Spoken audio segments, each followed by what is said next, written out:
So I just gave myself a big fat C- on my business goals for the year. And honestly, it was the best grade I could have gave myself for me to turn things around. And in this video, I'm going to show you how you can turn an underachieving grade into a business breakthrough. So if you ever felt like you've been working harder but not getting the results, in this video, I'm going to change your mind about how you think about your business processes with the help of AI, of course. So let's get into it. What up, and welcome back to the channel. I'm Quintel Harcum. I founded Good Part & Company, a plant-based health cafe and juice bar located here in Baltimore, Maryland. Went on to a partnership with Johns Hopkins, and since then I terminated that partnership and went on to launch Green Book Digital, where I now help small businesses save time and money by implementing AI into their business operations. So I started this year off 6 months ago talking about how I was going to launch a 6-figure business on the back along with my personal brand, and that video did well for my channel, right? And probably because I was just hitting on all of the things people were talking about online, personal brand, 6 figures and this and that. And I had some pretty ambitious goals where I wanted to get a certain amount of subscribers to my YouTube channel, a certain amount of subscribers to my newsletter, client acquisition, landing pages, the whole entrepreneur playbook, right? The whole online entrepreneur playbook. But things honestly did not go that well for me this first half of the year. It wasn't all bad, but I sat down and I did a mid-year review, because when you are in charge of your own business and you don't have a board, it's just you are responsible for yourself and you have to be aware. And so I did a mid-year review, just like giving myself a report card like you got when you were in elementary school. Back in my day, we actually used to get paper report cards with somebody who wrote in what our score was. And here's what I got. Here's what I gave myself. A big fat C-. I got a C-, and these were some of the metrics that I measured myself against. This is what really went down so far this year. Published 13 YouTube videos, got 16 new subscribers all year. 16 new subscribers to me is kind of exciting because I've been inconsistent with posting. If it's 13 videos, we've been through about 26 weeks, which means I have not been posting every week. I published 27 newsletters, and most of those were on my personal newsletter for String or Quell at Green Book Digital. And then I launched a new newsletter that was one publication launch and closed out within 3 weeks because I realized that's not the kind of work I want to be doing. I posted about 50 times on LinkedIn, it's been hundreds of days. So I definitely fell short on LinkedIn. I would take these breaks to regroup and just focus on the main thing, which is revenue generation, not content creation or audience building. But you still got to put out some content. Plus, I kind of like writing newsletters and YouTube even more, but LinkedIn is good. Anyway, I got 4 clients to build websites for, and multiple websites for one of those clients. So that's pretty good. Vibe coding. So that became a whole thing. I got all caught up in that, and it's been great because it's helped me learn how to use AI to my benefit. Also, it helped me land some clients and serve them. So I have 6 of those vibe coded projects published or sold either as websites or web apps. Business ideas. I have a whole lot of business ideas. In fact, I can show you some here. So here's a log of all of my products and services over the last year. These first 4 are old, but right here with the Life Max Challenge, these are all of the business ideas and business products and services that I have attempted to build, put out, try to sell, fell flat on, sold a little here and there. So these are all the ideas, and it's been about 32 of these things. And right now, only one of them actually generates, well, I can say 2 now. 2 actually generate revenue. The others are just creative ideas for me to get out and see and test them. So that's what my whole idea process looks like. This is it. I actually track these things and keep a log. So along the way, made enough money to pay off one of my bills, so that's a great thing.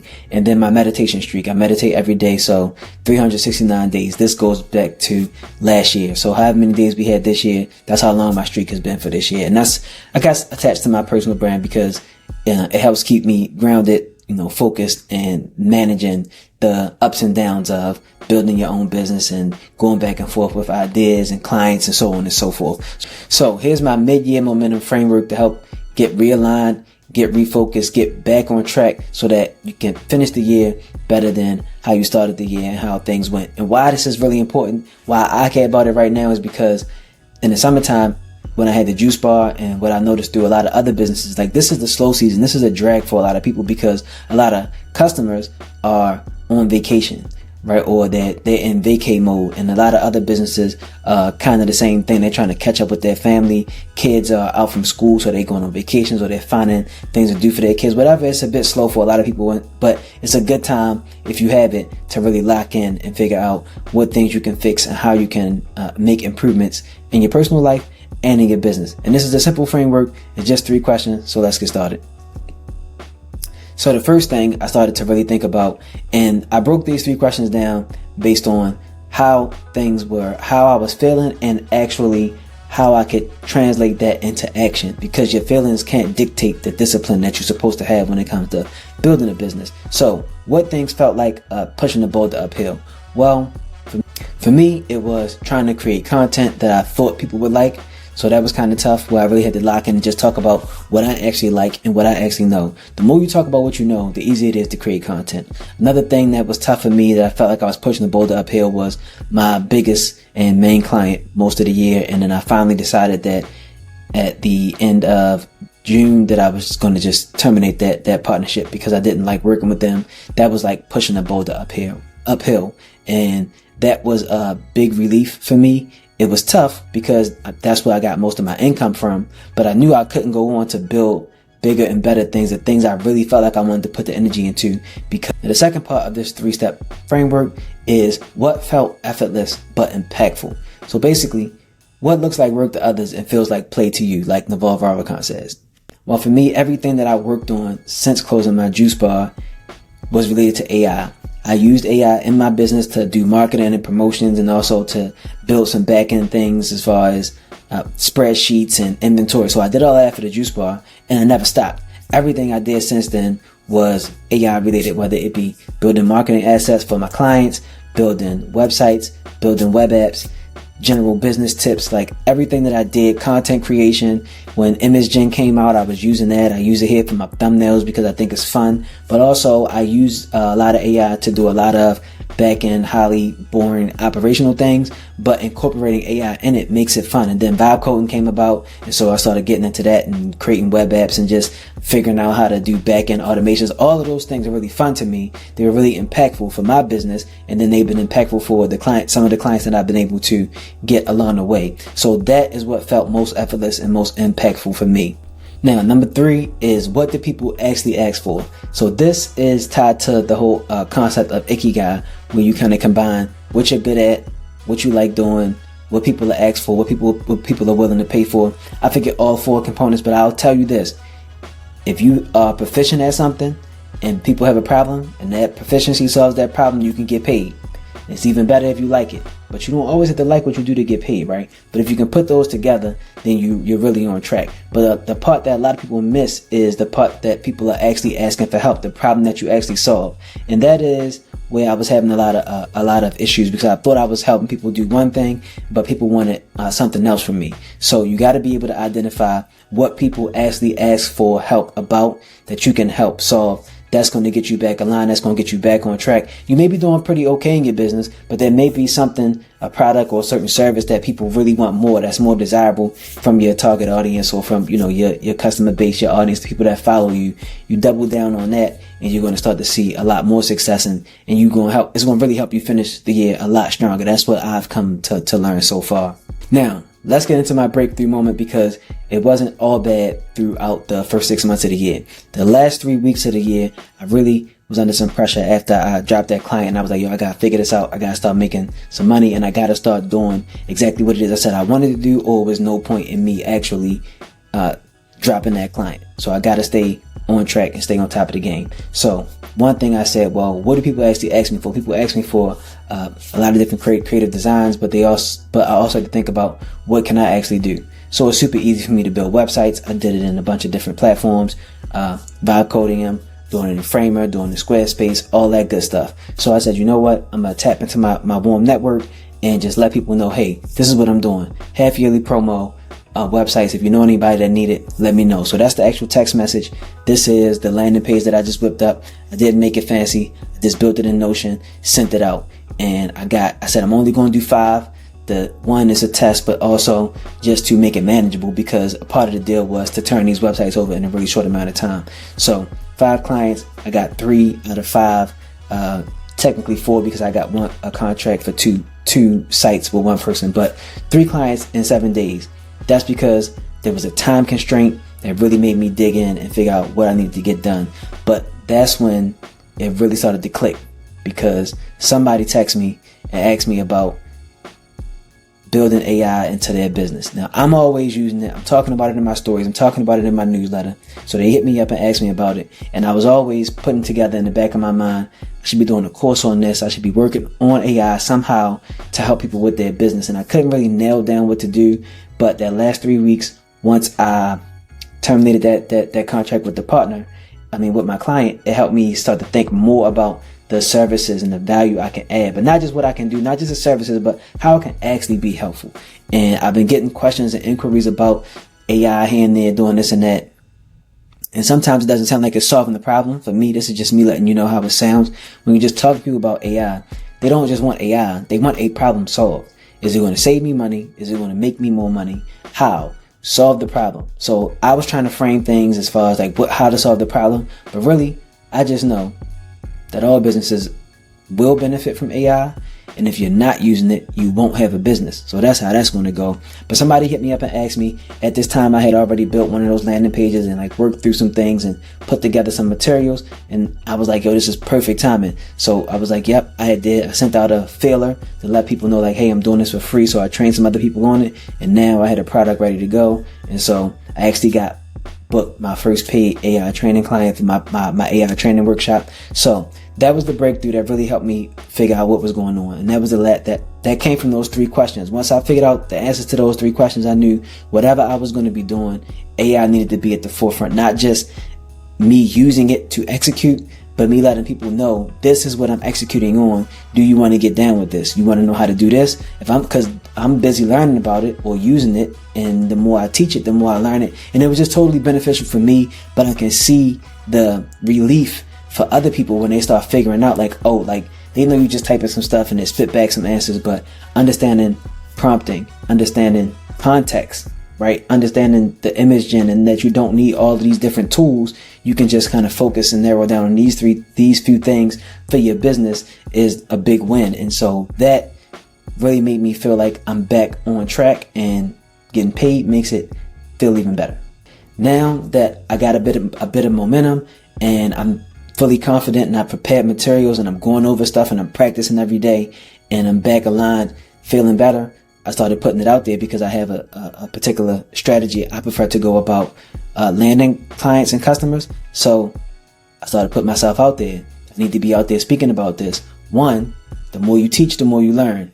2, I get to capture some content. 3, I get in front of the people who actually need my service most. And I got booked for an event locally here in Baltimore for Advocacy Day. So I'll be hosting my own AI workshop for the leaders of these nonprofits and other businesses that's going to be here at Advocacy Day. So I'm getting some traction. I'm feeling better about that, but I'm just showing this because this is what happens when you get realigned. You give yourself a real score. You know where you at, and you got to figure out what does better look like, right? And what's working for you. So what's the actionable takeaways? How can you use this for yourself? First, you do an honest assessment. You grade yourself on your year-to-date goals. Yeah, you probably have some big lofty goals, and that's cool. If you have really big goals, if you stay clear on what those goals are and you try to accomplish them in a short amount of time, you collapse time, you're going to make better decisions, more mature decisions, more effective decisions. So don't sugarcoat it. Give yourself a real score and just start realigning back towards whatever those goals were. And if you give yourself a low grade, that might be what you actually need so you can move forward. Don't try to be hard on yourself just because. If you got some wins and you feel like you're killing it and you want on track, give yourself the A or B you deserve. Next thing, step 2, go through the 3 questions. What's draining your energy? What feels natural for you to get results for, and what are people actually asking you about, right? It's not exactly the same as the previous question, so let's go back over. What felt like pushing the boulder up a hill? That's draining your energy. What felt effortless and impactful? What are you executing well at, and what are people asking for help for? So answer those 3 questions. Third step, find a common thread. Look for a common element that's connecting all of your best work. Like, what are the projects you like to work on? What are the projects where you got good feedback or testimonials? Or for me, it was around AI tools and efficiency. I'm always talking to somebody about like how to be creative. Like, yo, you can just use this. If you're trying to do some blogs, oh, you can use AI to write some blogs. Oh, you can use AI to build a spreadsheet or solve your spreadsheet problems. You can use AI to build a dashboard, or you can use AI to just do your website, right? It's a bunch of different tools out here for everything. So everything I did came back to that. And you might find that it might be something very different from what you're trying to offer versus what is the best of you that helps everybody else. And final thing, pivot towards your strengths. So stop trying to be everything for everybody or trying to be what people actually tell you to do.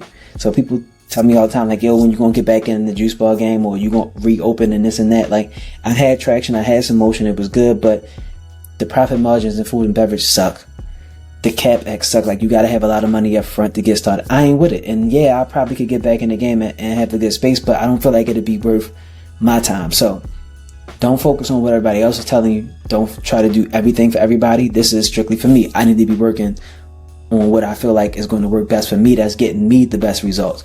Double down on that, okay? And the entrepreneurs that are winning right now are the ones that don't have perfect report cards, but it's the ones that's honest enough to go and actually do a report, do an assessment on what they're working on. So those are the 4 things you can take away from this, right?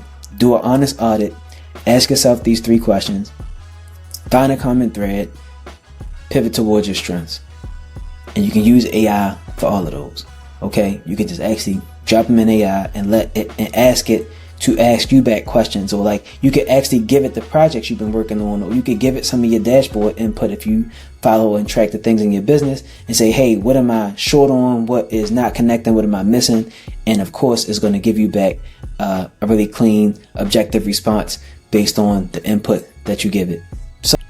So listen, we are officially in the second half of the year, which means you got 6 months left to do better than you did the first 6 months. So if you're a small business owner or operator or manager and you're looking for ways to work better, faster, and cheaper in your business, I put together something for you. It's called the AI Advantage Workshop. So with the AI Advantage Workshop, I work with small business owners on a custom roadmap to integrate AI into your daily operations. So whether you're drowning in manual tasks or you just kind of want an assistant or a thought partner, which I think AI is great for, then I'm going to help show you how to do that using the top 4 LLMs. Those are the language models that most everything is built on top of. So we're going to go over ChatGPT, Claude, Gemini, Perplexity, figure out which one best works for your work style and which one can best help you get the results you're looking for. So these are one-on-one sessions. I can only take 5 a week because I still got to fulfill for other clients, but I've really enjoyed working with people who are right in the work because it helps me learn about what problems are going on, and I like seeing people get results. So click the first link in the description, book a session for the AI Advantage Workshop. So if you found this mid-year review helpful in that momentum framework and the 3 questions, if you feel like those resonated with you, like the video, subscribe, and then down in the comments, I want you to drop the grade you gave yourself for the first 6 months of the year. Drop your mid-year review grade in the comments, and then also let's drop some tips on how or what our plans are to improve that score going forward, because it's no work-life balance. We got to improve all of it, all the time, and we got to keep going. The time going past anyway, so we might as well keep getting better and keep the momentum going. Appreciate you watching this video. I'm going to catch you in the next one.